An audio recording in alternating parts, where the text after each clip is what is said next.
make sure that we get it before you. We're going to go. Yeah. Okay, I am going to call the meeting to order. Pursuant to Section 84-1411 of the Nebraska Statutes, notice of this meeting was given on November 7, 2018. Pursuant to Section 84-1411 of the Nebraska Statutes, the next regular meeting of the Board of Trustees is scheduled for Wednesday, January 9, 2019 at 9 a.m. at the Teachers Administrative Building, 3215 Cumming Street, Board of Education Conference Room, 2nd floor, Omaha, Nebraska. Not January 2nd, January 9. January 9. Okay, I'll second. When did it get moved to? No, the calendar says 9 because the 2nd is right after. That's the first Wednesday. Right. But the 2nd is right after New Year's, and some of you aren't come back yet. Yeah. We talked about it the last Yeah. meeting. So it's moved to the 9th. 9. Move to the 9th. I'll have to work with it. I'm not sure I'm approved to go on that. It's not on the list. Because I thought it was January 2nd. Let me continue again. Yeah, I'm sorry. The agenda will be kept current and available for public inspection in the retirement office at the Teacher Administrative Center during regular working hours. Pursuant to Section 84-1412 of the Nebraska Statutes, the public is hereby informed that a current copy of the Nebraska Open Meetings Act is posted in the Board of Education meeting room on the north wall. You may call the roll. Erickson, Here. Havlovich, Here. Jones, Here. Logan, here, Purdy, Here. Ray, Here. Ripa, Here. 7 present. All right, we have a quorum. All right, the first item on the agenda, we have Simon Johnson is here, Darren Olston to present the 2018 federal, and Kelly, I'm sorry, Kelly, I didn't mean to slight you as well. She's here as well to present the audit report for 2018. So with that, I will turn the floor over to you. All right, well, thank you very much. We certainly appreciate your service and certainly value our relationship with the retirement system. We've been working with you now for a number of years. This is the second year of our current 3-year agreement.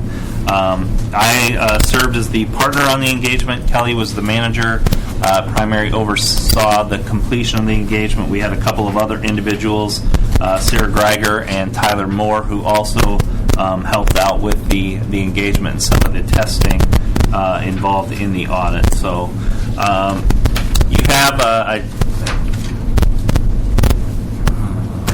do I bring the handouts? Yes. Yeah, they all have. Sorry. So you have the handouts, PowerPoint, and then bound in the folder is your audit report, and then the report in the back folder also is the report to the board, which contains our required communications. So I have everything summarized in the PowerPoint, and I got confused there for a minute, so sorry. So, yes, our deliverables were the report to the Board of Trustees, which is our required communications, and then the audit report of the retirement system, which also includes the required supplementary information required by GASB Statement 67, which is the standard for the financial reporting of pension plans. So, moving on to slide 4, we're going to start and go through our required communications and significant matters related to the conduct of the audit. So our audit's conducted in accordance with generally accepted auditing standards and government auditing standards. Our responsibility under professional standards. Management's responsible for the financial statements. Our responsibility is to express an opinion on those financial statements, and we plan and perform our audit to obtain reasonable assurance that the financial statements are free from material misstatement. So our audit report did have a clean or an unmodified audit opinion, and then we did not have any reportable matters in accordance with government auditing standards. And the thing I want to bring to the board's attention is that our audit does not relieve the board of their oversight responsibility over the financial reporting process. So I just always like to make that clear to the board. Other significant matters, accounting practices. We really didn't have any changes in accounting policies or any significant or unusual transactions this year, or any alternative treatments that we had to discuss with management. Sorry, no, you're fine. No. Yeah, PowerPoint in the back. Sorry. And we are on slide 6 on page 3. Other significant matters, management's judgments and estimates. The fair value of investments is really the main estimate in your financial statements. We spend a significant amount of time looking at this since this is primarily what makes up the net position of the retirement system. A number of your investments are based on quoted market prices, and so we can just go and test the pricing for that. We test a sample of those to make sure that they are stated appropriately. And then you have the alternative investments, which require a little bit more work to do. We get financial statements of some of those limited partnerships to test the value of what they were stated at by the Nebraska Investment Council.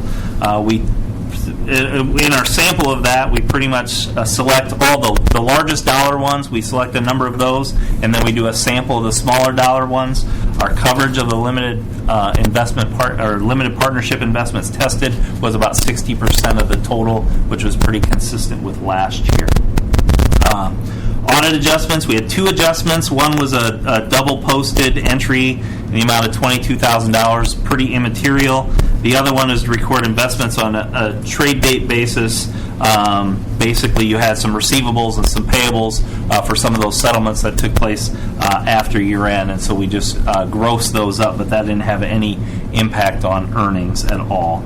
We had a couple of past adjustments that overall are immaterial to the financial statements. We did not include those in the financial statements, but they are included in the schedule in the report. One was a reversal of prior year entry, and one was for a litigation settlement that was received after year end. Then we did have an additional disclosure this year related to the litigation that you're involved in with the Atlantic Global Yield Opportunity Fund. That's on page 17 of the audit report. Most of the language in that came from the legal opinion, that legal confirmation that we got that talked about that. So we just put some language in there that is just ongoing and early stages of the litigation as far as that goes. Darren? Yes. On that slide, the past audit adjustments successful to PSC that passed, so PSSAB. Like we're going to pass on them. Past means we did. They're past audit adjustments, meaning we didn't make them. Yes, because they were overall immaterial to the financial statement. So, And Darren, to do this testing, you work directly with the NIC to do this. Correct. And you Correct. get the information from the NIC. yes. And I'm just curious how that process went with your working. And with I'll let Kelly talk to that. We actually both work with both the NIC and State Street, the custodian. They're very good to work with. Very responsive. I usually get a response the same day I ask the question, and if they can't, they let me know, and they're following up with me every few days.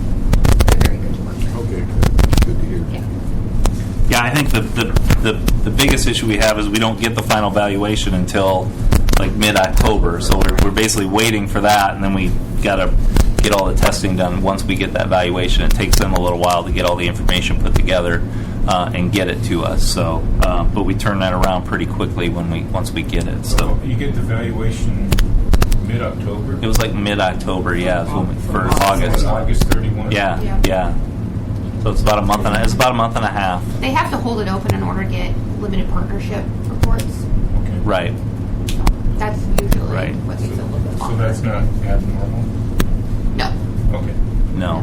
Those limited partnership reports usually are not available until after the subsequent month end. Okay. So when you look at the entries in the report to the board, so there are our 2 audit entries that we have, and then there were some client provided entries as well, which was some cleanup and as well as the final investment valuation that they recorded once that was received, because that came after we got our trial balance for the audit. So. But that all does cause some kind of timing issues. I mean, it's supposed for you folks to get things done and turned around in time to get the audit. Yeah, because so the retirement system is a fiduciary fund, so it's included in the district's financial statements as well, and so the district has a tight time frame that they have to get their audit done, and so yeah, it delays things, but we work through it as quick as we can as soon as we get those investment valuations. So.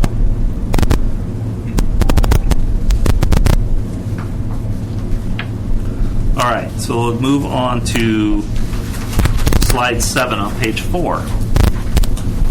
No management influence over the audit process. Cecilia, Jim, and the accounting office, very cooperative in the process. Our quality review is included for you. We have to have an outside review of our audit processes once every 3 years. We did get a pass rating on that. We have a few recommendations that we included in the report. The accrued settlement income, just timing of things and making sure that you're evaluating to get things are all reflected in the proper period. That was one of our past adjustment. Census data supplied to the actuary. There was one individual that was included in the wrong file. Now, it was only one individual, so it wasn't a huge deal, but just certainly make sure you're reviewing that information. And I think that was a person that had left and then got rehired, and so they just got included in the wrong data file that was submitted to the actuary. And then reporting of investment-related expenses. The NIC is providing you everything net, so your investment income is all net. So the expenses we had to break them out and get additional information to get like the investment fees and settlement costs and things to split out from the investment earnings. And I think you really want to do that so you can kind of evaluate, what is really the performance of our investments versus what we're paying for, fund manager costs and fees and things like that, so you can kind of really see how your investments are. So I don't know if that's something that you can work with them on to try to get that split out going forward, but they were netting it all together. Who would be responsible for doing that? The NIC? Yes, the NIC had a hard time compiling all of the investment expenses for us, and so I don't think the process is in place at that level in order for accounting in-house to properly track it. So I think they need to work with NIC to come up with some type of process to report those expenses, and also dividends. So the dividends and interest should be broken out from net appreciation, and that's also grouped together. So what are we doing to make sure that happens? So we are having a conversation with Nick about after this is done, and that this is what we need. This is our needs going forward, and we'll have to figure out how to track the dividends and report the fees so that Yes. accounting can download that information. The county can't do it because they don't have the information. They don't have the information. Correct. So, and in the statement of changes of fiduciary net position on page 7 of the audit report, you can see we report those. We show those items separately. You ultimately get down to a net investment income number, but you do want to see the differences in how it's reported. So then once that takes place, the interim numbers we get from accounting here will have that broken out. They don't today. Once they get the information. Yes. So we'll see that it's happened once our internal reports start showing. You should, yes, most definitely. Okay, so moving on to slide 8 and just going through summarizing the financial report. So your net position on the statement of fiduciary net position in 2018 was just under 1.3 billion in 2018 compared to 2017's total of just over 1.2 billion. So you had a change in net position of 60 million during the year. So that was the slight increase. We have a kind of a smoothing average in there, compounded annual growth rate of 3.92%, just over the range of the 9 years that we show in the graph. And the thing that I'll point out between 2017 2018, 2017 you had the additional $12,750,000 contribution that went in. 2018 you had the additional $18.9 million contribution that went in during that year. So moving on to the next slide is the net pension liability. This is not included in your financial statements, but it is disclosed in the notes to the financial statements. The net pension liability is required to be disclosed by the employer, so it's not disclosed by the plan itself because it's the employer's liability to fund the plan. But so we included that for you. Current year liability based on the January 1 18 valuation rolled forward, $893 million.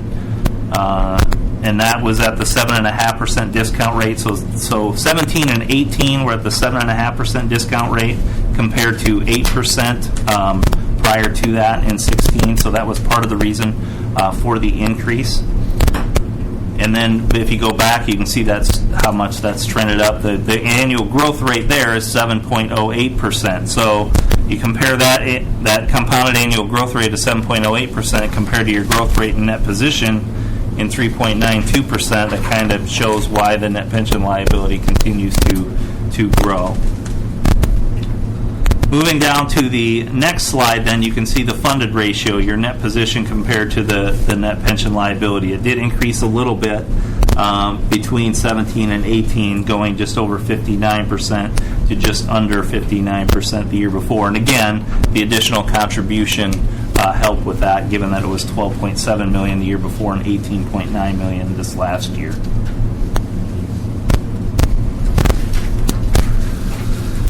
Moving on to the next slide is the sensitivity analysis. So this kind of shows you what a change in the discount rate can do to the net pension liability.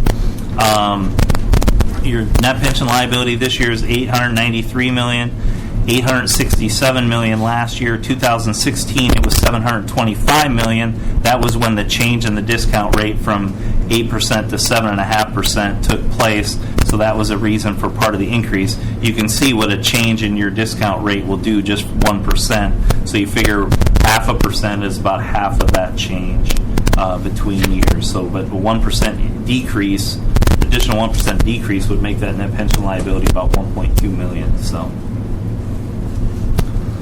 and that's a requirement in the footnotes to be shown in the financial statements in accordance with GASB 67 to show what changes in actuarial assumptions and changes in your discount rate and expected long-term rate of return can do to the net pension liability. Then in the next slide, the last slide, we just showed your contribution trends between 17 and 18, the last 2 years. So you have your member contributions in blue, and then the statutory contributions, the employer contributions, which is 101% of the member contributions. Those increased from 17 to 18 by 4.1%. You can see the additional contribution in red, the ARC, $12,750,000 compared to $18,900, and then the green bar is the state contributions, the 2% that the state has to include in there. Just to kind of give you an idea what went into the plan during the year. And then other than that, we'll leave it open for questions.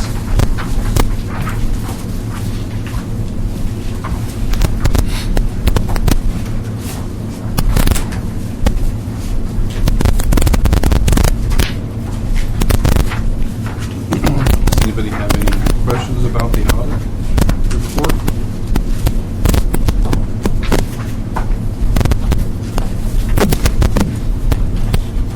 All right. Seeing none, we appreciate it. Thank you very much. All right, thank you.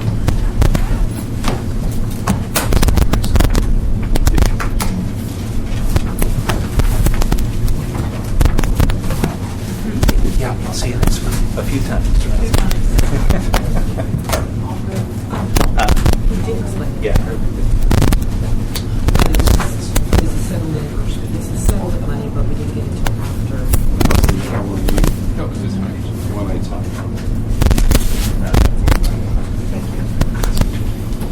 Okay, the next item on the agenda, I will recognize Lance for a motion.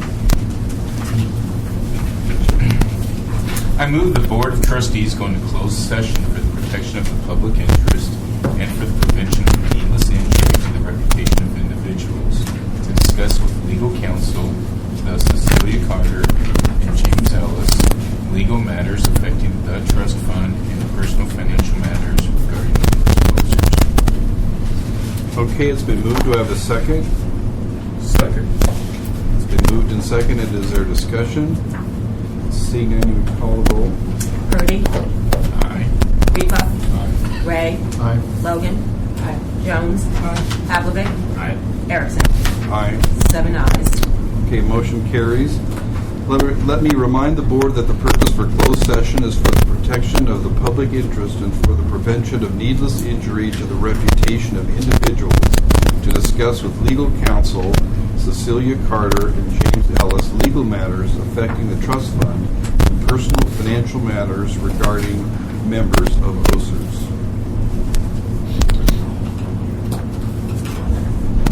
4 years for So doctorate in what? a leadership. Okay, I will call the meeting back to order. If you would call the roll. Erickson, Here. Havlicek, Here. Jones, Logan, here, Purdy, Here. Ray, Here. Ripa, 7 present.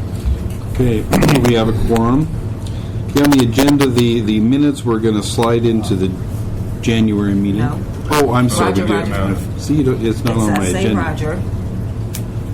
Okay, Roger, I'll call on you for a motion. I apologize.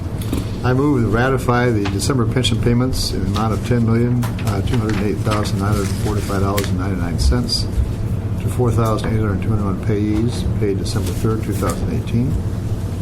Ratify the December staff payroll in the amount of $25,257 plus.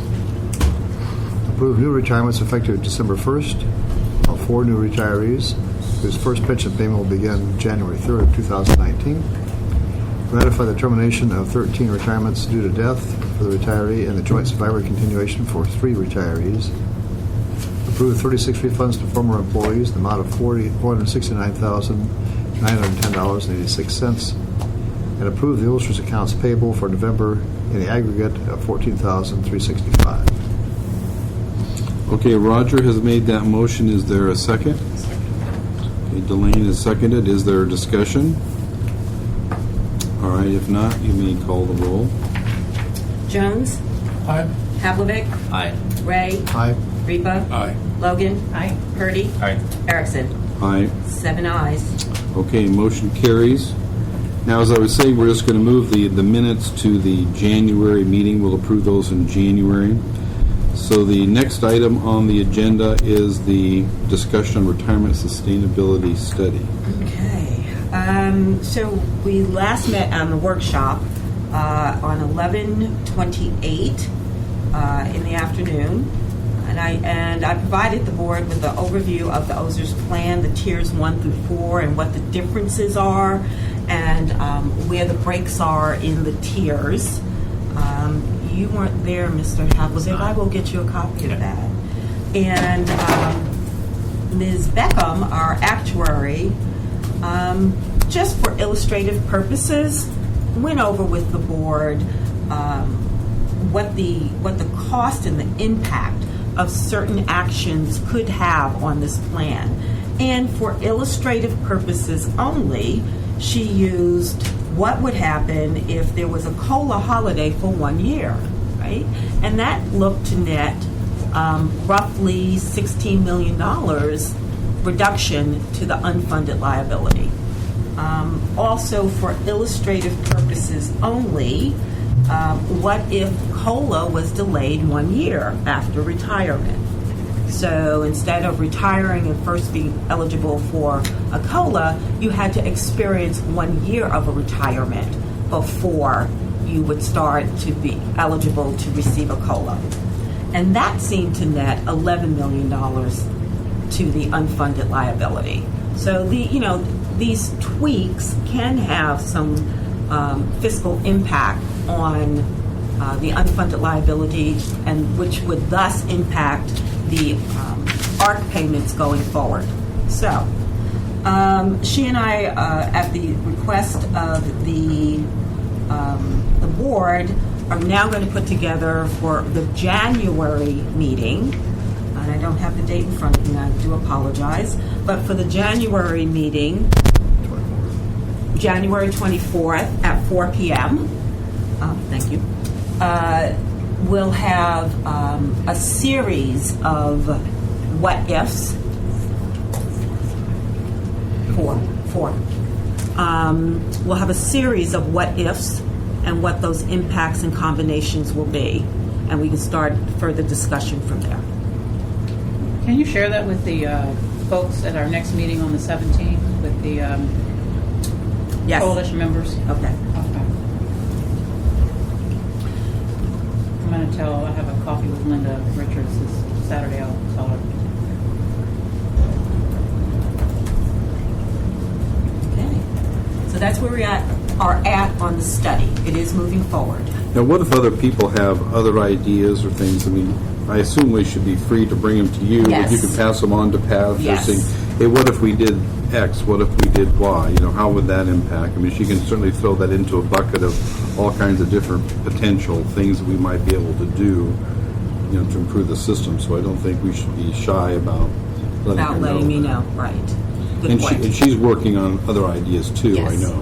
And I think we really have to thank Pat. I know she wasn't feeling well when she was at our meeting. She was not well that day, but she came and did a nice job. So we just want to appreciate That's kind of it. why I passed along what we were talking about, so people could see that, and if they have ideas, to bring them. Okay. Bring them up through you, and yeah. Yeah. You know, the other thing, you know, there are some things that Just so can every- only be done legislatively, but there are some things that can be done by the board in their power realm as the overseer of the administration of the plan. You know, one is the funding policy. You know, that could change, and what would that do, and how would that impact the ARC and the total unfunded liability. Just so people know that this is a study, it's nothing that's absolute. Nothing's absolute yet. Right. Because I think you want to point out that, Oh, yes. unfortunately, people were calling the office the next day wanting to know why we were going to cancel the COLA next year. I mean, how that information gets out to people is beside me, but it just... Right. And it was made very clear at this meeting that we were just talking about different ideas. I mean, it may well be something we do. I mean, we don't know. We may not. It's just an idea and an illustration of how that could affect it. So Yeah. I don't know how people get those ideas and think to call them. And these are active teachers who weren't even receiving a benefit anyway. So it's we just need to be careful how we communicate what's going on here. That too. it's a study. Yeah, and we're that's just- all it is. Yeah, it's a study with the end result of coming up with a series of recommendations that then we go out to, you know, the affected stakeholders Yes. and get consensus on here's what we want to do. And if they like this part of it or don't like this part of it, we want to know all that too. Right. But as we said in the very beginning, everyone is going to have to feel a bit of this, you know. Everyone is contributing, and the outcome should be that everybody feels a bit of it. So We don't want people to, you know, pull back and say, okay, I'm going to fight anything that's going to affect me. I can't do that. We don't want that. Everybody needs to come together and say, okay, What's best for everybody? what's best for the whole? So that's what we're Right. doing. What's Right. best for the sustainability of Right. this system, and how are we going to achieve that? And if people have to suffer some to get there, I mean, we're going to be sure that everybody's going to suffer some. So, Yeah, I think some people already are. So. but yeah, if you have other ideas or you hear things from other people, gee, what if we could do this, or we have a better idea about that? Talk to Cecilia, and she can certainly get that to Pat. And Exactly. she's kind of coming up with the tweak ideas. it. You know, you might say A, B, C, and I go, oh, C, no, but I can do a C plus minus, and yeah. Yep. Like you talked about the things that we could do as a board in terms of one of the things we talked about was the amortization. Well, that's within our purview. I mean, we can do that if we want to. So that's a change that we can make, and we can look at that too. That's part of what she's looking at. So.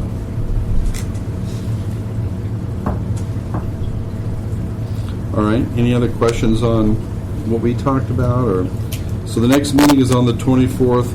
Please try to be there. These are important to as we work through this whole system. Yes, because we couldn't do, something came up on Wednesday, so we moved it to the 24th. According to Roger, he's got Yes. his little calendar there, so we know it has to be I true. have the other one It's in his scratched out. calendar. We know it's true, And this is in pen. When's that? and it's Oh. it's in ink. So, okay.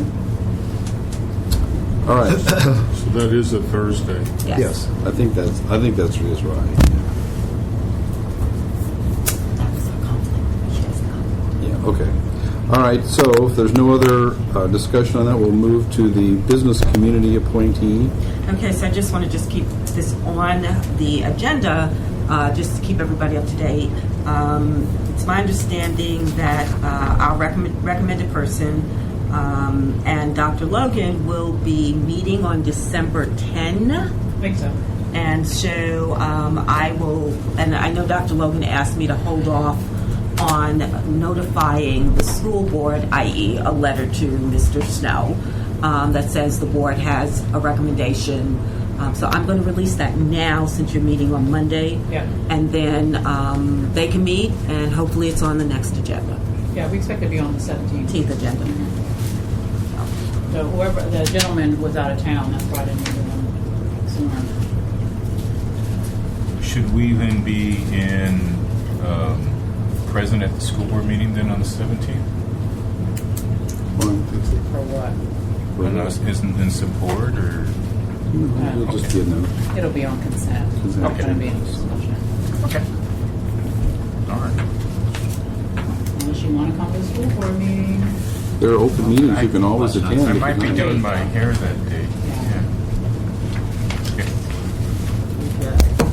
Yeah. Okay. Okay, the next item then will be the financial statements and budget report for September.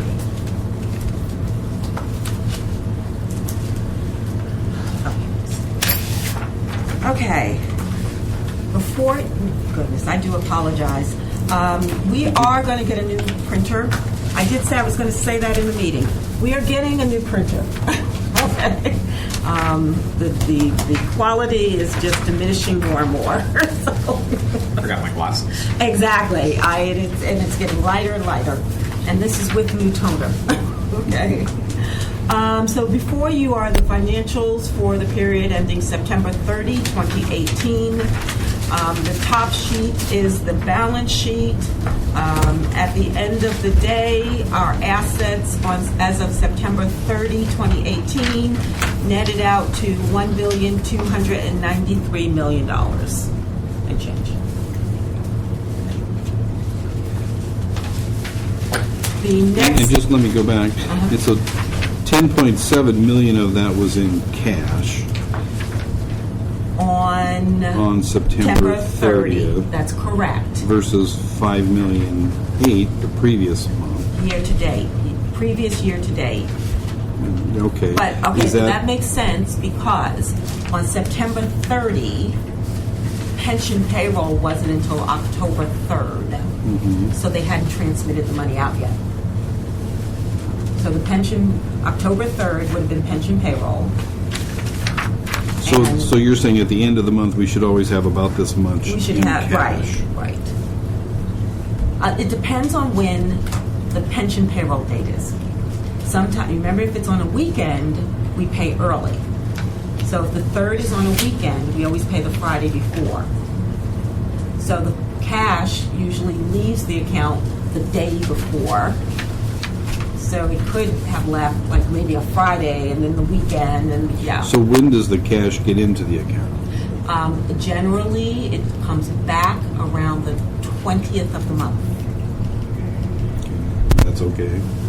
Seems a little early, but Well, it has to stay on a schedule because it's not just us. When the state is distributing out the call for cash, they're doing it for us for other entities other as well. systems.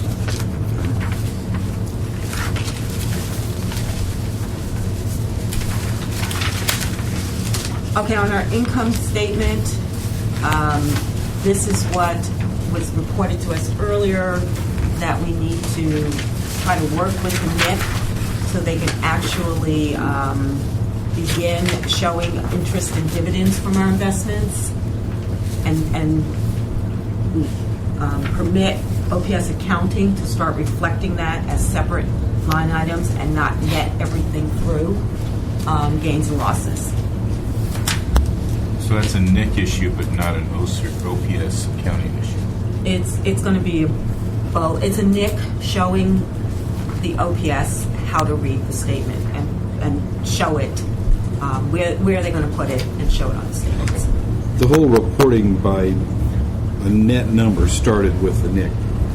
It was happening Yeah. the other way before, Yes, so it it started was. with them Yes, and it was. just didn't get changed. Yes. Okay, so for the month of September, we received back the employee and employer contributions and small amount for state service annuities for retirees for that month. Our expenses were for September.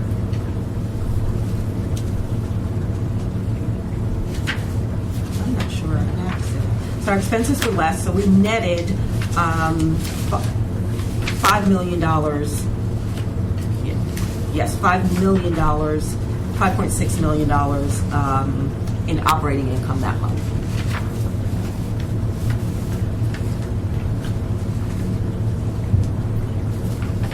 Wouldn't there have been a deduction, though, for the payments? No. Thank you for bringing that up. Where is that? Because I did trip myself. Okay, this is for September 30. Okay? Which you would think the September pension payment would be reflected here. This is one of those weekend issues. Oh, okay. It was actually paid August 31 because September 3rd was a holiday. It was Labor Day. So we paid it out early. Paid it out a month early. The Friday before, it was reflected on the August. Yes. Yeah. Okay. That makes sense then. Yeah, otherwise it wouldn't make a lot of sense. Right. Okay.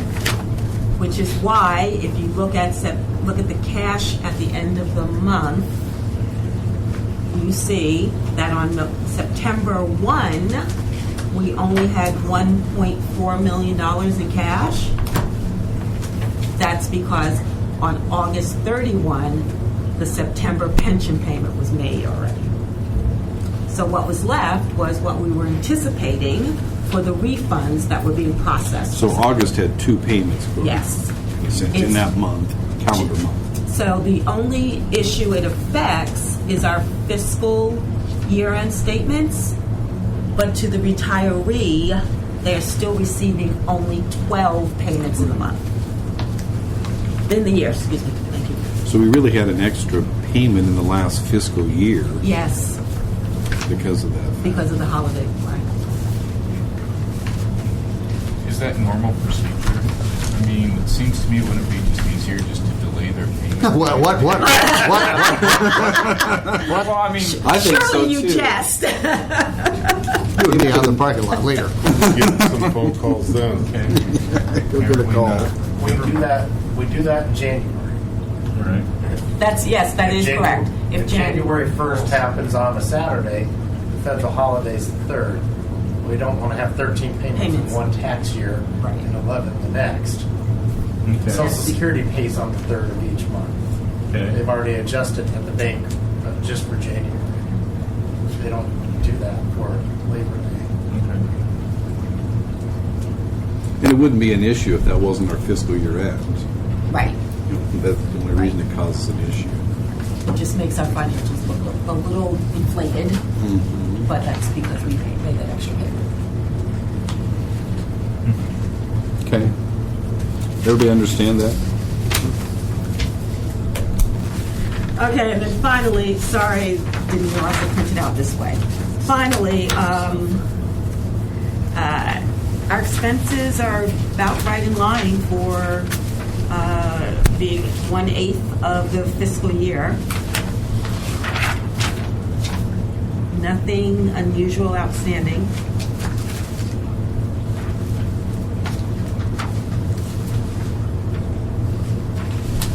Just, I will say, and I do want to sit down and try to figure out with accounting or budget why it is taking so long to true up our payroll. Because this budget report only reflects staff payroll for 1 month. You'll see the next month, October's is reflected, but I still haven't seen November's or December's reflected. And we have You wouldn't see it here, but my ability to look at our budget variance reports, I don't see 2 months reflected after October. We'll figure this out. Everyone is paid. So they're paid, it just hasn't flowed through the yeah. accounting process. Weird. That's bizarre, isn't it? I'm not going to speculate. We'll just find out. So these really aren't quite accurate. This September 30 is. Is. September 30 is. That is 3 staff people as of September 30. It says 4. Oh, 3 and you. Because he hadn't started yet. Yeah. Oh. They don't see you. Okay. Is that all you wanted to say on That's that? all I have to say on that. All right. Any questions about the financial report? All right. Next, the action on the cost of living adjustment. Do you want to take this over? Okay, so Unless you need to be on the board. Thank you, Bob.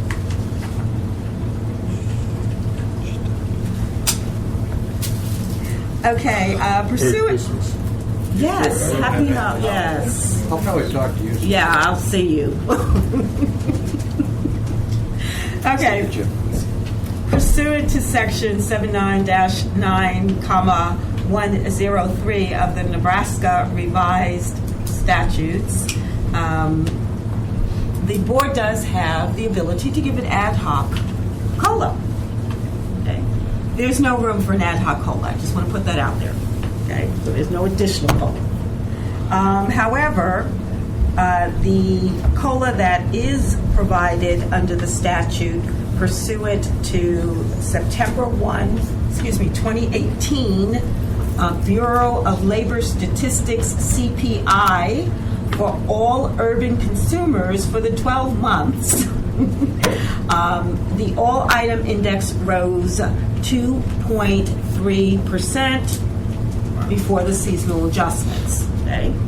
That means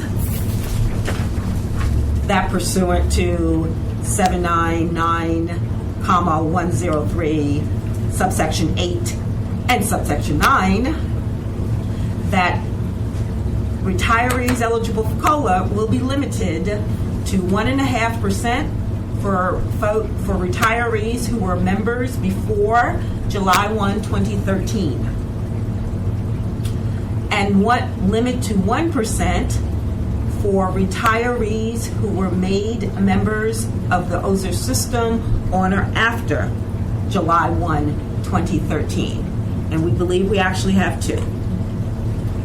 So we are now to the point where COLA will have to be adjusted by the tiers.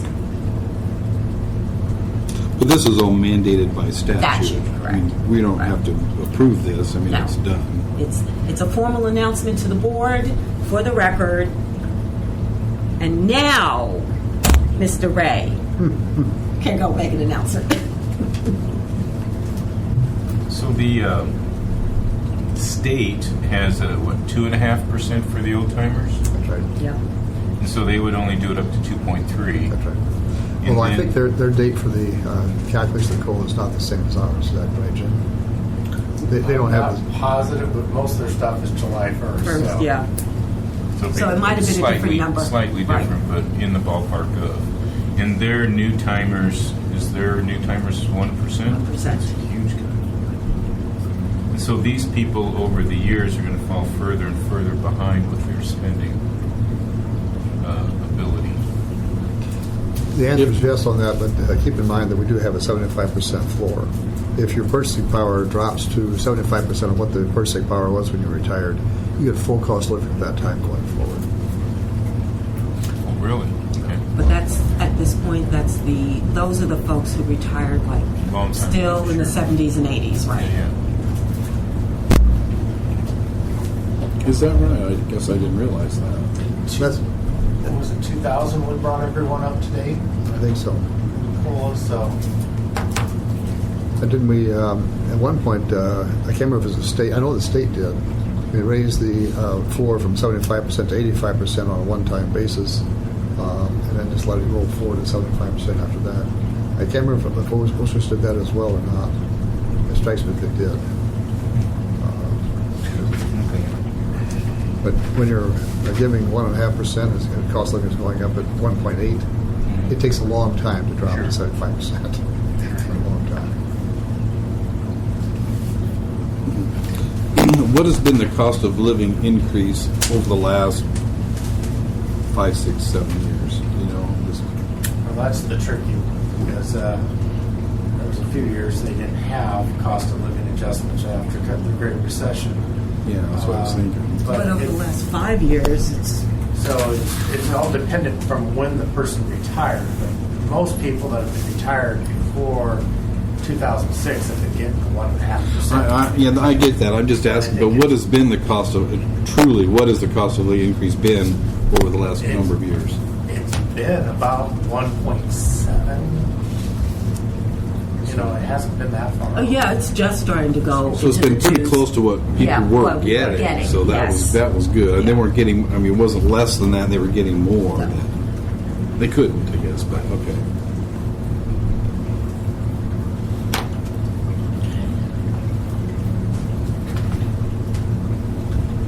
All right, Is that all you wanted to say on that's that? all. Yeah, we just need to make the announcement. It's going to be 1.5 or 1. Well, based on your tier. Yes, based on your tier. Okay. Any other questions regarding that? Okay, if not, we'll go on to the executive director's report. Okay, just a couple of things. One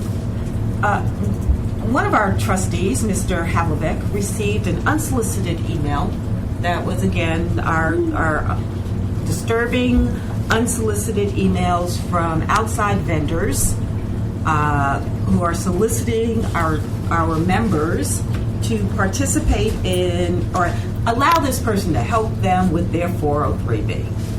So this one came in from Cliver Insurance. Cliver Insurance. And Cliver Insurance is not an approved provider on the OPS 403B list, but Cliver Insurance is an independent broker. So Cliver Insurance can recommend. I got that email. I just deleted it. Yeah, wow, it's circulating again. I think this is just another argument for OPS we need to sit down and think through a comprehensive retirement plan and include the 403B, and so that members have one institution they can trust. And get a deal on their fees. Yeah. Yes, and get some relief on fees. Yes. What do you think the hesitation is to do that? I mean, the district isn't doing anything with respect to promoting 403Bs or anything, Because are they? it leaves it totally voluntary, and that the district is not. I think they're trying to keep a fiduciary responsibility wall up on the 403Bs, meaning they're not promoting it. They're not plan sponsoring it, so to speak. They are, if I want a 403B, I call one of the 48 approved providers, and I set up an account, and I authorize the district to make a deduction and put it in that account. But by moving that to OSERS, well, we would promote it or we would try to do other things. Well, why does that Then affect the district anyway? It shouldn't have. It can be written that it's not affecting the district, and as we move forward with various studies, maybe that's something that comes out. I mean, it would be better for our stakeholders to do that, and if it's not being promoted, then we're not serving them the best way Possible, right? Because you will be surprised that the number of well-educated professionals who get to the end of their career and recognize that this is going to be their pension plus Social Security, and realize it's not full 100% replacement. Now, how do I make those adjustments in life? You know, or if they're retiring before age 65, and they recognize I now have to pay for my health care premium. You know, that's a shocker. It's a whole new trade. Yeah. You know, even though they are educated, it's Right. So are you suggesting anything to do with retirement from the district standpoint should be the retirement office? So if I'm like, hey, I want to sign up for a 403B, hi, retirement office, can I have a list, or what do you recommend? Right. Well, actually, I would take it one step further. And have a third-party administrator that would be all back office work done by the third-party administrator, and then you can sign on. I've said this for years, and you can sign on, change your withholdings, change your beneficiary. You can get your statements from them. Right now, if an individual has left their funds in the OPS umbrellaed 403B and they are retired and want to take a distribution, they have to come back to OPS to authorize the distribution. really. Yeah. I'm in the 403B, so I just can't go to my provider and do that? Nope. Really? Nope. They have to send the paperwork back and forth? It has to be authorized by the district. Initiated through OPS. That's right. You're going to make a change. So what typically people do is to roll over the IRA to a different type of account. Take the 403B and roll it to an IRA. Yeah, to a rollover IRA. At that point, if it's a rollover IRA, then you have complete control. You know what, now that you say that, I think that's what my provider told me to do already. I think I already did that. Typically, you don't do that. No, you can't do it twice. until you separate service. There are some. Or if you quit putting money into the 403B, maybe? Yeah, if you quit. Some providers, some guys in the old days would try to convince you to take their 403B, and it wasn't an authorized 403B, so they'd have you put money into your 403B, and then once a year you'd roll it over to a rollover IRA, which then they had control of. Okay. That was the old days. I'm not sure there's a lot of those still around. So back to the original, would we just have one provider? You can do one or two. One or two? Yeah. You wouldn't have 40 of them, though? No. But you'd have more than one option. You'd have, your investment options would be. You have a menu of Totally. options. With one provider or two Yeah. providers, yeah. So what if I'm already contributing to one of those 40 options, and that's not one of the two that is selected to be a provider? Do I stay with my current provider? That's or do something I that start would over have to with be the- worked through. Those are issues that would have to be worked through. Maybe the district would say, okay, you know what, we'll keep that going, but new employees, or, you have an option. But I mean, that could be 20, 30 years before you cycle out all the people Right. that are in, with specific provider. Couldn't those funds all just be slid over? Or can you No. No. It's all individual accounts. There's Yeah. no here, pull a magic slate, everything's Yeah. gone. They're all Everyone who has a individual accounts. 403B, it's an individual account. And I mean, that individual provider sends me quarterly statements, Statements. and I mean, I can log on to their portal outside of OPS and look at balances and move things around, and it's This would work similarly. I would Yes. assume. It would do the same kind of thing. so. My Achilles heel on this is the issue that it's not promoted. That 20-something-year-old should be starting it then, and the financial advice that the district can't, the district can't provide. The retirement office can't provide. We can't provide. But the provider, The services firm will be licensed to provide that financial advice. And if we got fees down, that would Right. be tremendous Right. for everybody. what would be the benefit to the district? Because right now it doesn't cost them any money. Yes, wouldn't- it does.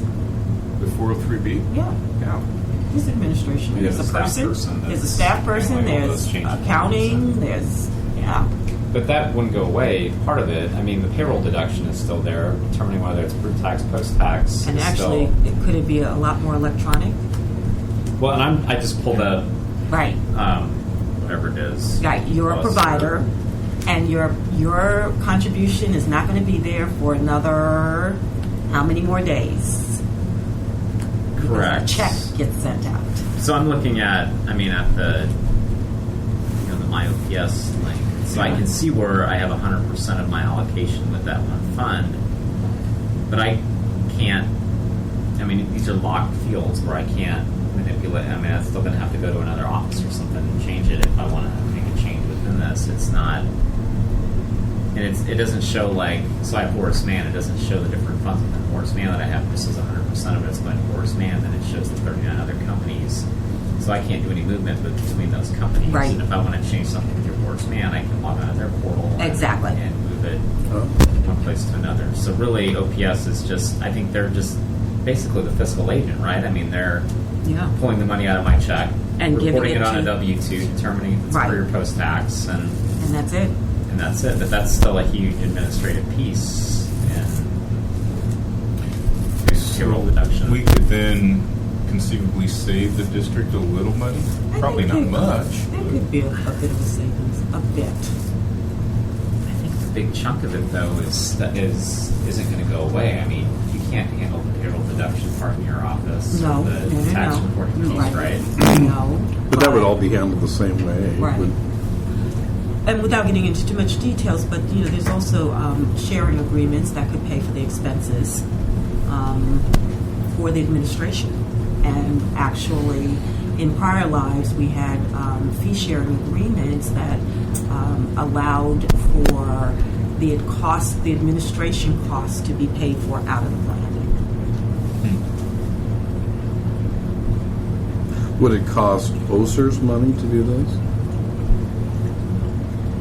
Would it be an expense to us if we don't have today? No, nothing. I mean, it would no added expense because the staff is still being paid. So you wouldn't have to add a staff person to do this. Staff's already stretched pretty thin. Yeah. But you're also working with a third party administrator, so they're doing the bulk work behind the scenes. So the main benefit would be actually providing something that's more of a service to employees as opposed to what it is right now. My big thing here is it's not being promoted. It's people aren't aware. People aren't taking advantage of it, and then they come to retire and their mouths drop. We had something at our last conference where it was commingled with the defined benefit plan, didn't it? Yeah, And they kind of work together. Right. I think them people from Utah, maybe was it, that were doing that, and they kind of liked it. I sat at lunch with them one time. What would be the next step on this? Is it just a, hey, think about it? Well, I could sometime this year get a business plan out. You're gonna have to kind of study it and see Yeah. see here's what it can look like, so then you can take it to whomever and say, here, we'd like to take this over, and here's the benefits, and Let them formally. let them or let this this board may not want to do it either, and we're Right. gonna have to come and say, hey, here's the pluses and minuses of doing this. Is it worth doing? I mean, does everybody here kind of agree it's something worth taking a look at anyway? I think it's worth taking a look at. I don't think there's any urgency. Right. And I think there can be a lot of administrative details that will, I think, provide roadblocks as we look forward, saying we can do it. Then all these other administrative details have to be overcome, and it's going to take a while to identify those things. Blockers. Okay. I think people are going to, as the 20-year-olds get closer to retirement, they're going to need it more than the people that are already retired with the cost of things. The key is getting younger people to start saving early. Yeah. And that's That's always it. And saving and not paying the high fees and not have to Or even not have to understanding. do it right, not have to do it themselves, being able to like the defined benefit plan where people, it's there for them. They're still going to have to do it themselves with the 403B, though. They'll have to actually initiate something. You can't mandate participation. No, you can't mandate it, but once they give the money, that's all they would have to do, I guess is what I'm saying. They'd have to authorize it. They can be more automated after that. Right. See, and it's hard, it seems to me, I mean, working in the bank where these kind of things get promoted all the time. Getting an email all the time, do this, or here's the thing. It's constantly being promoted, this stuff. Here we have no way, do we, correct me if I'm wrong, of promoting anything. Because we can't send emails out to everybody about retirement here or, anything. So how do we promote this kind of stuff? If people don't show up at a meeting where you can talk about it, they never hear about it. They don't come to a new teacher orientation or whatever it is. They don't know about this stuff because we can't promote it. We have no way of doing that. And I think that's a big stumbling block for us. We can't do that. Can you set it up, or could the district set it up like an opt-out situation? There is some. Because yeah. Jenna's working at beauty brands, 20 hours a week, and they're like, You're in a unless 401k, congratulations, unless you call these people. And That's not any different. Yeah. But you probably don't have to contribute. They would probably contribute on her behalf, but she probably doesn't have no, to. they take it right out of her check. And she doesn't have to say, yes, take so much out of my check. No. Oh, I didn't think you could do that. 401ks, the laws have been changed that you can mandate it and have the individual opt out of it. But we already have the pension, and this is a supplement. Okay, that's the difference. There have been some Department of Labor law changes. I think awareness is the key. Yeah. And I think, we could probably do more with awareness, but I don't know. Does it fall on Us or finance? Does it fall on retirement? Does it fall on HR? Is it training? I just don't think we're having those conversations. It seems like when I first came in the district, that was before email and websites were predominant everywhere. And we would get a flyer that said, 403B community once a year. And remember that? Yeah. And there's like a tiny list of companies. You should do this. And, and I think, I had all my insurance through Horace Mann at the time. That's why I picked them as my provider. And, it was 20 years ago. And, let's talk about a 403B now that your car is insured. And, I think they pushed that well, but, it was just a luck of the draw conversation. And set it up. For a period of time, I was the chair of the Financial Affairs Committee for the OEA, and we did an annual, sometimes twice a year, symposium on 403Bs, where we invited 4 or 5 different vendors of different types, insurance companies, mutual funds, that kind of thing. When I left that position, that particular motivation dried up.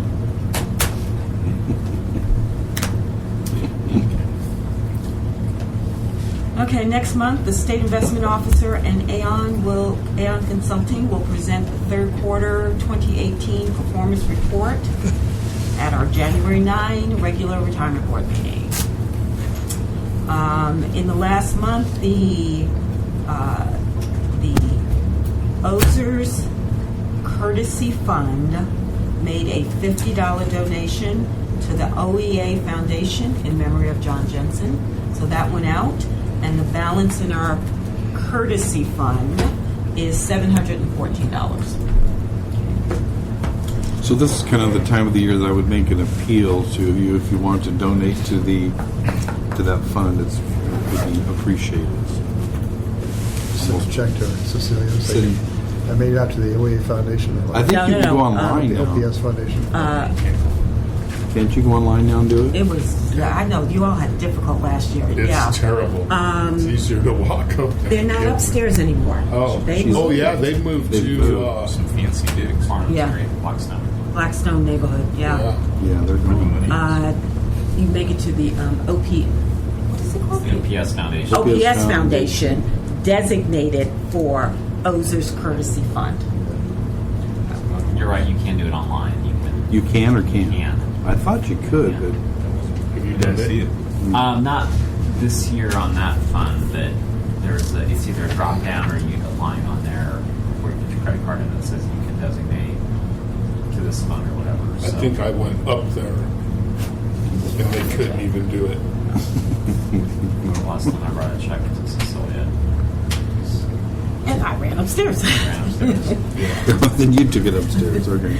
Okay, I just want to bring to the board's attention that we received a complaint from a constituent that the OSERS board meeting audio file was inaccessible via a browser other than Microsoft Explorer. So we have experienced this before. In order to listen to the audio tape of our meetings, you have to access them through Microsoft Explorer. If you use Microsoft Edge or Safari or Chrome, the MP3 player, which is how they're uploaded, will not come through. So, this was brought up once before. I have twice made inquiry with district communications staff on trying to get this fixed.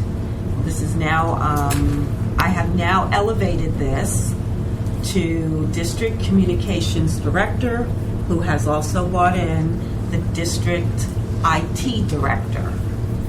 And as of last week, Thursday, they were going to look into this. I have not received follow-up.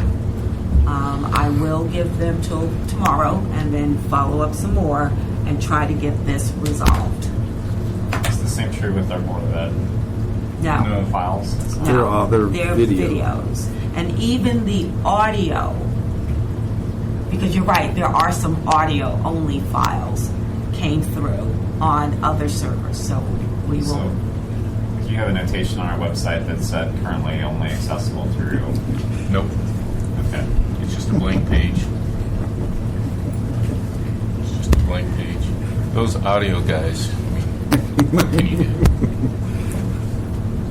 That'd be, but to me, that should be a very important thing to fix. Yeah. I mean, you So know. we are not going to lose sight of it again and get it fixed.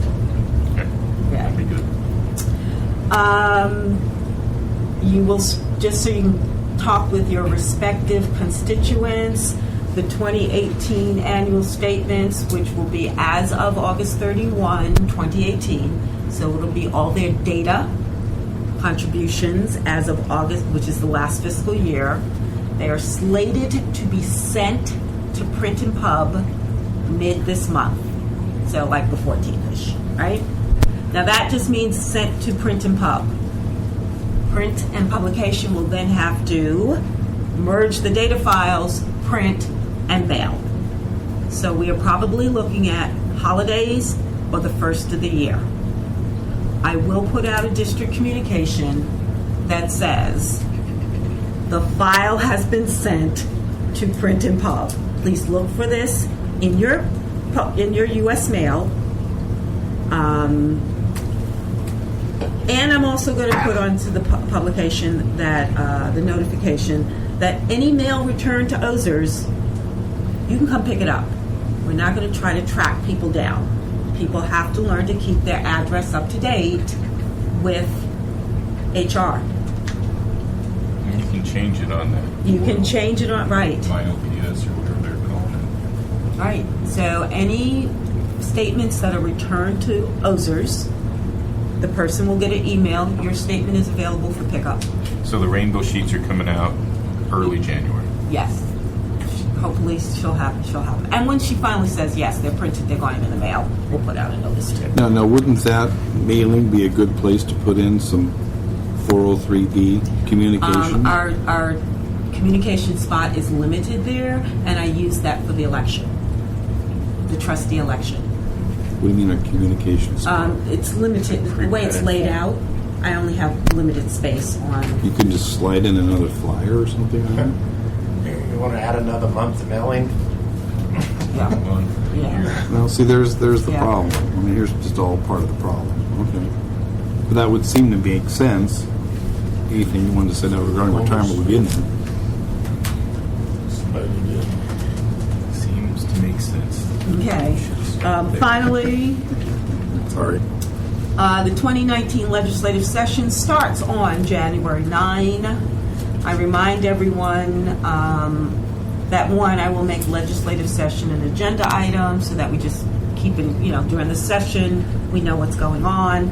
And we have one piece of legislation that will be submitted, and that is to afford OSERS the same exemptions that NPERS has with regards to public disclosure requests on individual members to prevent commercial entities from seeking information on our membership. I have had requests for, name, address, email, how much do they make? Do we know who's How filling much? that bill yet, or- How much a retiree is paid is what I should say, because we all know that as public employees, HR does release our salaries. Go ahead. Do Sorry. we know who's dropping that bill yet? Who's- Colton.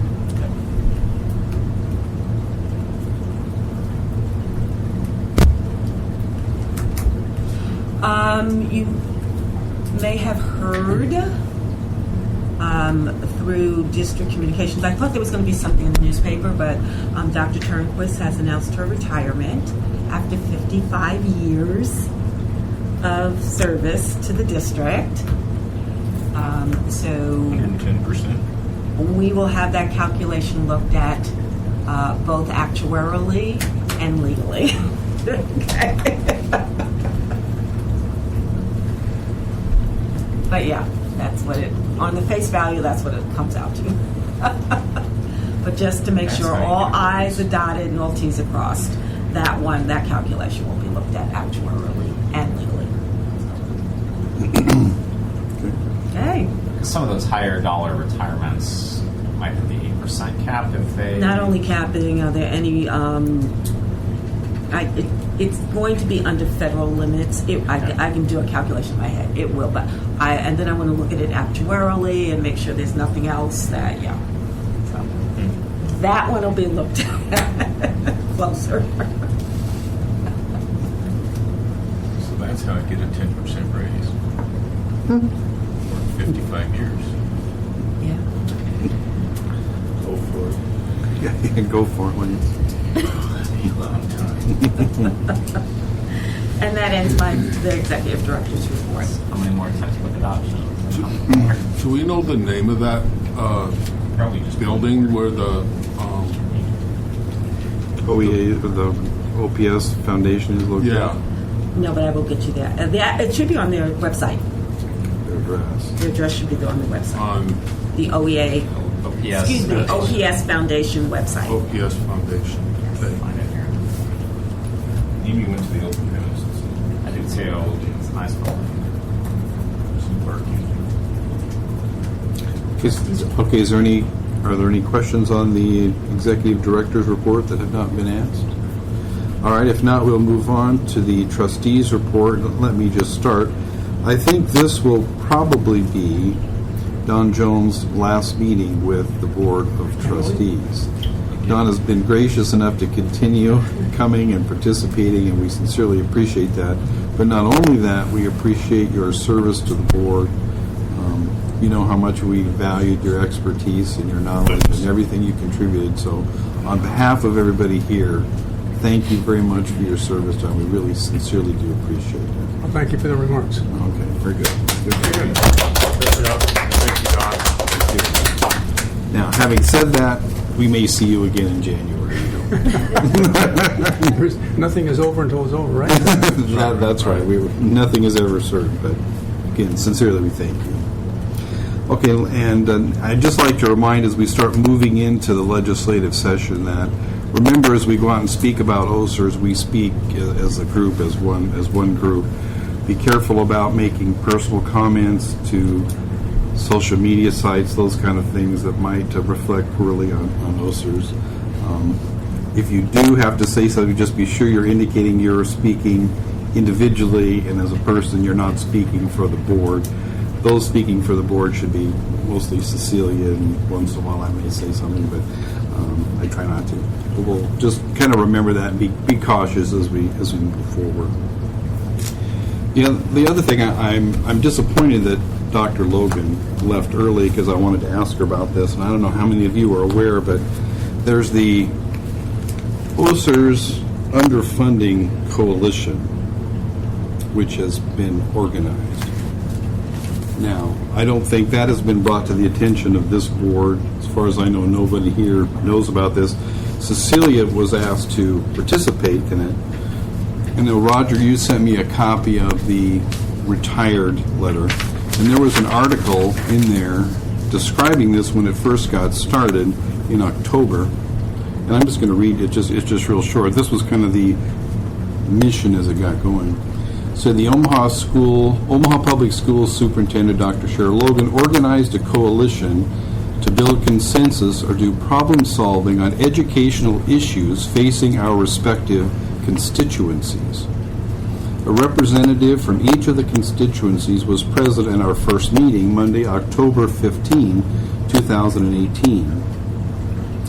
The following issues were discussed: charter schools in Nebraska, vouchers, tax credits for private schools, school safety, such as allowing teachers to carry guns in school, corporal punishment authorization, and the use of physical force or physical restraint to subdue students, and state aid TIOSA. So those are the items that they discussed at the first meeting. Now, it was indicated at that meeting that the next meeting will be November 19th, which has taken place. One topic for discussion at that meeting will be the funding for the OSERS. And that was in the latest article. I know when Cecilia got to the meeting, this is what it said. And I can pass around a copy if you haven't seen it. This was the handout. They have hired a facilitator to work with this, but somehow it has morphed into an underfunding coalition. And the participants, I guess, Cecilia, you might be in a better position. Who are the participants? They were, OEA retired. OEA retired, SEIU, the Administrators Association, OSERS, members of OPS executives, and John Lindsay, the lobbyist. lobbyist. The lobbyist for OPS. David Kramer, their attorney. Well, he wasn't. He's not. He's listed there, but he was. And here. the gentleman from. I think it's in here, maybe. The National Association. I believe it's on one one gentleman. page. I always forget his name. Oh, and then NSCA. Yeah, it lists on. These pages aren't numbered, but it is listing who's on the group. I guess my biggest question with this is, I have no idea what this group has been formed to actually do. I don't know what their purpose is. As you know, we have a sustainability study underway where we're talking about coming up with ideas and potential solutions on how to make the system sustainable as we move forward. This group was talking about trust and this kind of stuff at this meeting. I don't know what their purpose is, and I was hoping Dr. Logan might be able to share that with us this morning, and how that group and somehow has anything to do with what we're trying to do on the other side. She testified at the legislature's hearing yesterday. Yesterday or the day before? Monday. It was on Monday. December 3rd. And she brought up the fact that there was this coalition started, and it was also brought up that OSERS is also doing a sustainability study, has a series of workshops. So it was brought to the attention of the legislature, so they know these are going on. But as to what the function or purpose is, I'm mystified. And why it changed from being this broad coalition of looking at all these legislative ideas to now singularly focusing on OSERS underfunding, I have no idea. I don't know what kind of ideas they're coming up with, or what. I just don't know. And you heard her earlier ask that I present. Yeah. Right. at the next meeting what we presented at the At our meeting, yeah. At our meeting, right. This last meeting, they talked about the Minnesota discussion that we had, so that they asked the CAA to report on that. So, and this person who's in charge of this, the facilitator, did attend our last workshop. If you saw her, she was in the audience, so she did come. So she was there. I just bring that up, I guess, as a point of so everybody knows what's going on. But unfortunately, I don't have a lot of answers.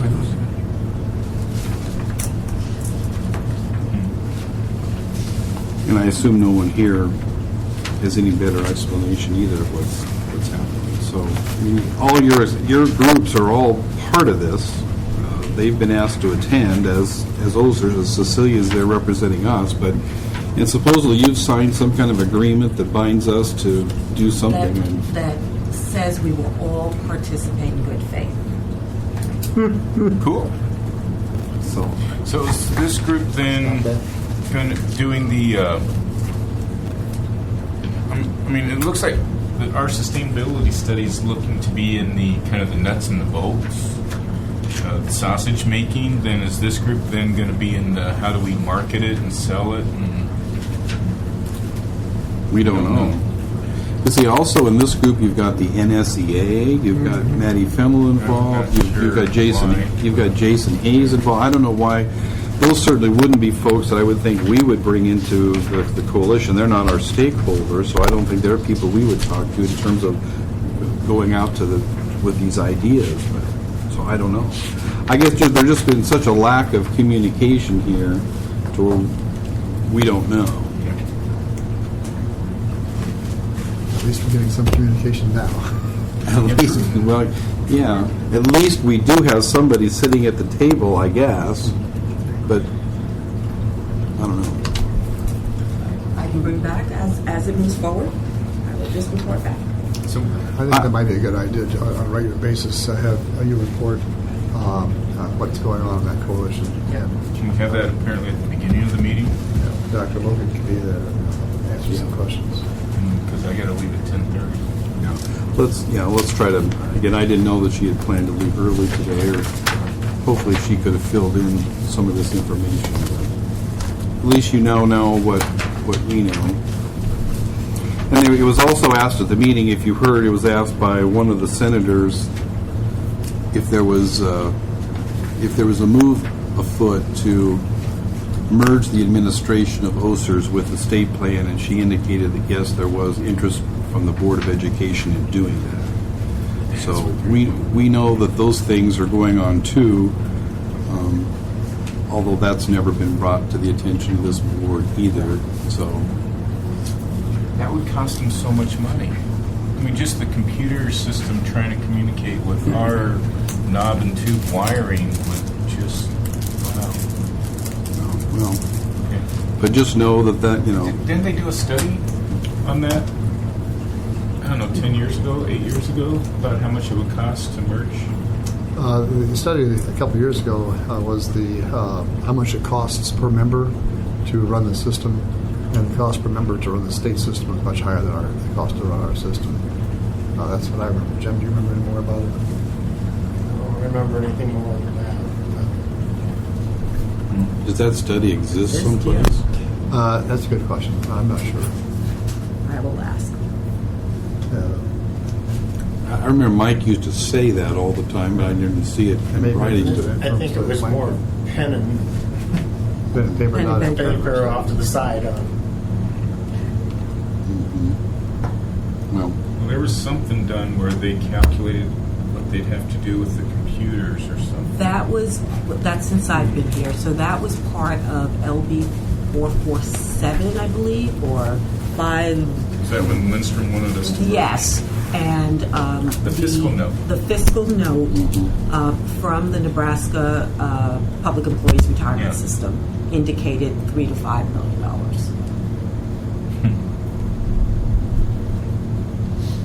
So that's the legislation that the district's going to go down with.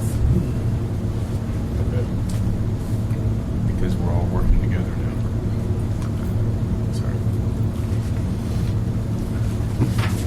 well, it's not been brought to the attention of this board, so we don't know. May not be. Certainly, our lobbyist has not been brought in on any of this, so we don't know. Why is that? You could invite him, couldn't you? These are not public open meetings. You mean the coalition meeting? Yeah. It's not an open public meeting. It's not an open public meeting. She's invite only. I don't know. I mean, you said Mark Snow was at the last meeting. Yes. Representing the school board, I guess, or was there. Right. Okay. Any other question? Done. I need to leave here shortly, but I wanted to just close by saying thank you for the 4 years of experience that I shared with you. Wouldn't have anticipated some of the topics that we've taken up, including lawsuits, shift of the assets, new executive director. I think I leave kind of at a good time. I think, as Cecilia reportedly said at the legislative session yesterday, we're all talking, which I think is exceptionally important. We're sort of all talking. But the sustainability study, your new board business representative, hopefully will be approved and serve well, I'm sure. So, good luck with the future. I appreciated the experience. I wouldn't have anticipated the topics that we've covered, but it's been interesting. Keep an eye on us and always be a friend and call if you have a suggestion. I'll do that. I'm going to the IPERS meeting tomorrow, so I'll let you know if things happen there. Their actual reports delivered tomorrow. We'll tell Ms. Dunn I said hello. It'll be in the newspaper. Yes, it will. Okay, are there any other trustees wishing to make a report? I would do a somewhat lighter piece of a trustee report. In 1989, George Herbert Walker Bush was elected president, actually to assume the presidency. I was teacher of the year for Nebraska that year. They invited all the teacher of the years to come to Washington, D.C. to see George H.W. Bush be inaugurated, because he was, after all, the education president. That was his goal. So we all gathered, and I remember standing in the reflecting pool at the Lincoln Memorial. They handed out these flashlights with the presidential seal on it. Yeah. Remember, George Bush had 1,000 points of light. Right. Well, this is one of the million points of light. I'd like to know what 1,000 points of light, that's one of them. Today they would have just said turn your cell phone on. Yeah. That's today. But Roger didn't have one, so it wouldn't have worked with him. Most people did in 1989. So I have a piece of history. That is cool. So you did attend his inauguration? Yes, my wife actually came over the weekend, and we danced at the inaugural ball. George and Barbara came in. It was held in the. There was about 12 inaugural balls for different reasons. Each state, 2 or 3 states get together. We attended the one that was held by hosted by Virginia, and there were 4 bands. There was a rock band over here. There's a country western band over here. There was a jazz standards over here, and then there was a place where everybody was standing around. Just kind of couldn't get close enough. Playing really great music. If you stood in the middle of the room, it was all background noise. If you stood in front of the band, you could hear that band and dance to that band. I couldn't figure out why everybody was standing in this one section until I went over there to see who was playing. It was Lionel Hampton. Wow. Fives. And George and Barbara came to dance at the ball, so we watched them dance. It was a great deal. In fact, they gave us, for attending that particular ball, we got a small plate. They have presidential plates. Each of the balls has their own plate. And if you attend enough of them, you get a whole place setting. Some places are serving cups. Some got sauces. Some got soup bowls. Got dinner plates, and we got a couple of salad plates. And do you still have them? I do. In fact, if you come to my house, you can look at them. Okay. Not even Eat like off to of them tonight. Well, actually, I'm going to be gone tonight, but maybe tomorrow. Interesting. That's cool. That would be an interesting thing to do. All right. Anyone else?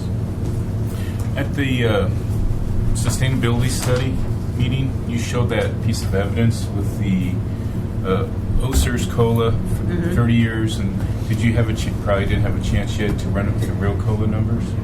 Okay. No, not yet. Okay. She hasn't got the minutes now. She got that. How much have I been in the office? Okay, we're on mic. Let me stop. All right. Anyone else? Anyone else? For the good of the cause. All right, then we are adjourned at 11:12. Here's the list of future dates you've got. You notice